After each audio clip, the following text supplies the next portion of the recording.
नमस्कार विद्यार्थी मित्रांनो, आज आपण बघा एक कामगार असतो.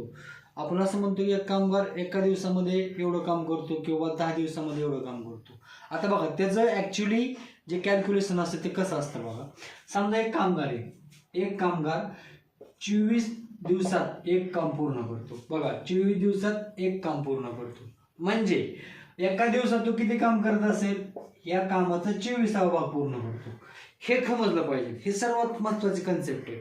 बघा हे कसं होतं, बघा 24 दिवसात एक काम पूर्ण करतोय म्हणजे एका दिवसात तो एका कामाचा 24वा भाग पूर्ण करतोय. आता बघा 24 एक, आता बघा हे काय झालं, एका दिवसात काम किती झालं तर 124 झालं. म्हणजे 124 अधिक 124 असं आपण पूर्ण करत गेलो तर आपलं उत्तर किती मिळतं, 24 पर्यंत गेल्यानंतर एक उत्तर मिळतं म्हणजे तो एक काम करतो. हे सिंपल कॅल्क्युलेशन आहे. बघा परत एकदा सांगतो, 24 दिवसात एक काम पूर्ण करतो म्हणजे तो एका दिवसात एका कामाचा 24वा भाग पूर्ण करतो.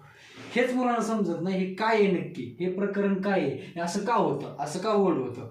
ओके समजलंय. बघा अतिशय सोपी सिंपल टेक्निक आहे. 24 दिवसात एक काम पूर्ण करतो म्हणजे तो एका दिवसात एका कामाचा 24वा भाग पूर्ण करतो. ओके धन्यवाद.